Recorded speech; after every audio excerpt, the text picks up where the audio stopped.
Well, I'll tell you what, while our little pooches are sitting here taking a nap, listening to Perry Como sing Christmas songs, there's two of them. We got another one, I think, underneath that blanket there. And the fourth one, I think, is in with Great Grandma. What I'm going to do is I'm going to make a cake. Recently, one of our good subscribers, Jeffrey B304, he posted a video where a cake was made called a Mexican Fiesta cake, and it was done not by him but by his mom, Mrs. B. She told everybody how to do it, and he filmed while she did it, and I thought that was great. That was really nice of her to do that. And so what, she added a video, a little more knowledge to YouTube, and so I can make the same cake. I really thought that thing looked good, so I'm going to go ahead and make one of our own today. And I'm doing this to honor Mrs. B for helping us out with more YouTube knowledge, especially in the cooking department. So let's see how well I can make it. Mexican Fiesta cake. You take a can of crushed pineapple. This is 20 ounces in its own juice. Do not get the heavy juice, like she said. Everything I'm telling you, by the way, is what she said. So I'm not going to take credit for any of it. And then we're going to need a couple of teaspoons of baking powder. We're going to need 2 cups of self-rising flour. We're going to need oh my goodness, a cup of walnuts, chopped walnuts. We're going to need a couple of eggs. We're going to need a cup and a half of sugar and a pan, and that's basically it. So as soon as I pick up my spoon I just dropped and give it a good wash, we'll go ahead and get started here.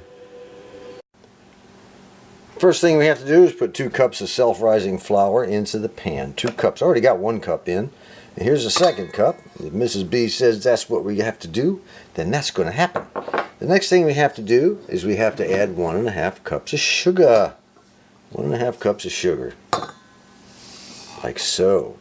The next thing we have to do is add 2 teaspoons of baking soda. So let me go ahead and open this box here a little further so I can get the teaspoon in. Alright, here's the 2nd teaspoon of baking soda. That takes care of that. Now we have to add 2 slightly beaten eggs. So let me get those put in a little bowl and kind of slightly beat them. Alright, next we add our 2 slightly beaten eggs. Kind of cool.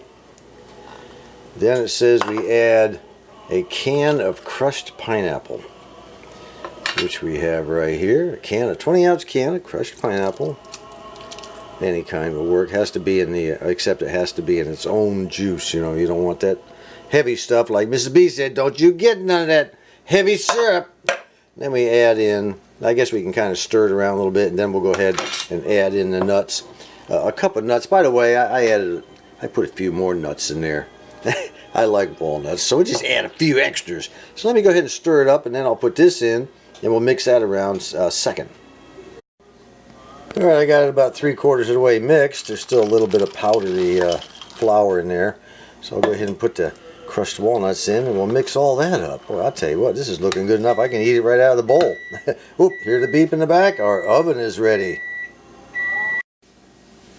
We are about ready to rock and roll here. Boy, she's mixed real good. Now what I'm going to do is take this bundt pan. I'm going to spray it with this Baker's Joy stuff. It has flour in it. It's a no-stick baking spray with flour. So I'm going to go ahead and spray this whole thing down to make sure it doesn't stick when it comes time to take it out. I didn't even know there was such a thing as a baking spray with flour until recently. It's kind of interesting. Maybe some of y'all didn't hear of it either. Alright, that'll do it. Now we're going to just pour it from here into there, and then we're going to bake it. Well, there it is. Now all we have to do is put it in the oven and bake it at 350 degrees for 50 minutes. Now, keep in mind, this is not going to taste or look as good as Mrs. B's, because I'm a guy. Mrs. B has that mama touch, and it's always better, trust me. So let's get it in the oven. So there we go. Now we're going to go ahead and set the timer if I can figure out how to do it. I'll get wifey to show me how to do the timer here. Let me see, kitchen timer on. And 50 minutes. That's 50 seconds. I think. Start. No. It's not working. I'll figure it out. Well, we got 30 minutes to go, and look at that cake. Boy, it's looking good. Real good. 30 more minutes. After cooking for about 30 minutes, we moved it from the bottom rack up to the top rack because the top was getting really dark. And we didn't want that, so let's see what happens. We only got about another minute. We take it out. Man alive, that looks good. Look at that. The color is perfect. The shape is nice. The next thing to do is make a little frosting. Yeah, we're going to make some good frosting and pour over that. The cake has cooled down quite a bit. I put it in this thing right here. And she's still a little bit warm, but not hot enough that I can't put the frosting on yet. So the first thing we're going to do is I'm going to take some butter. I'm going to melt it in this baby right here. And then we're going to pour it into this bowl because I don't want to use put the metal mixing whatever you call them down in there and tear up the non-stick surface. So, but I will melt it in there. Then we'll pour it in this bowl. Then we're going to take that's 1 stick of butter, by the way, which is 8 tablespoons. Okay.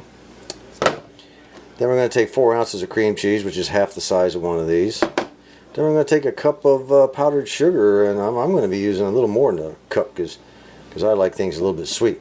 Then we're going to mix it all together and let it boil around on the stove a little bit, warm up, kind of nice and everything. And then I'll be pouring the whole mess back in here and reheating it. So let's get to that. All right, let's pour the old melted butter in. That's 1 stick or 8 tablespoons. Okay. Now we'll go ahead and we'll pour in our powdered sugar. Now we'll go ahead and take half the cream cheese and put that in there and start mixing. Alright, here we go. We're going to go ahead and mix her up. I got it on very low speed down to number 1. But you know, it's still that throws the stuff everywhere.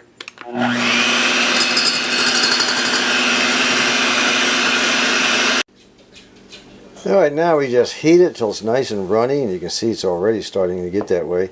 Once it gets nice and runny, I'm going to pour it all over the top of the Mexican Fiesta cake. Ooh, I tell you, I cannot wait to taste it. I hope it tastes good, because if it does, if I was able to cook it as good as Mrs. B does, and make it as good as she does, if it tastes real good, I'm going to make one of these for our human resource ladies where I work. They gave all of us workers in the section where I work, they gave us all boxes of cookies for Christmas. That was real nice of them to do that. And so I'm going to try to pay back a little bit with a little cake that they can eat during the day, munch on, you know, if it's good. If it's not as good as Mrs. B's, they're not going to get it. Alright, I think it's time to pour. Yes, it is. I just had the heat on low. I think I had it down like 3. So let's get to pouring. Alright, here we go. This is the way Mrs. B did it. She poured it all the way around like that. Of course, her cake had a little sort of sunk in spot on the top, which is kind of cool because it held the frosting. Much better than mine. Mine's just going to be running down everywhere. But, you know, what the heck, you know. Like I said, I don't have that mama touch like she does. But still, it turns out pretty good. Let me turn this thing around here and get some of this back covered. Yeah. It sure looks good. Whether or not it tastes good or not, I don't know. I'll have to wait and see. It'll be up to wifey and grandma to tell me. Maybe I put a little bit too much on there, huh?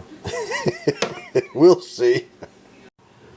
Wifey's cutting the first piece. She said she's going to give it a try. She said she'll try anything I cook. She said she may not like it, but she's going to give it a try. We'll see what happens. Wifey's getting some extra frosting. Tell me what you think. First taste. Good. Sweet enough? Mm-hmm.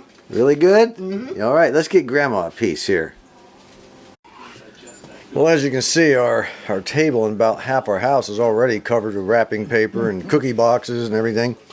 And Grandma, we're going to make your daughter, my wife, says that it was good cake. What do you think? I think it is great.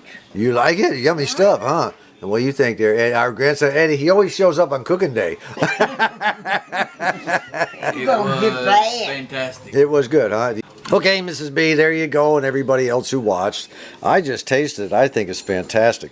I think maybe next time I'll even put even more frosting on the top. Maybe I didn't put quite enough. What do you think? Good. That was running. I don't know. Well, anyway, that's it for our Mexican Fiesta cake for 2014. Thanks, Mrs. B. Thanks, Jeffrey, for putting it up on YouTube. You're fine folks out there. Until next time, this is John.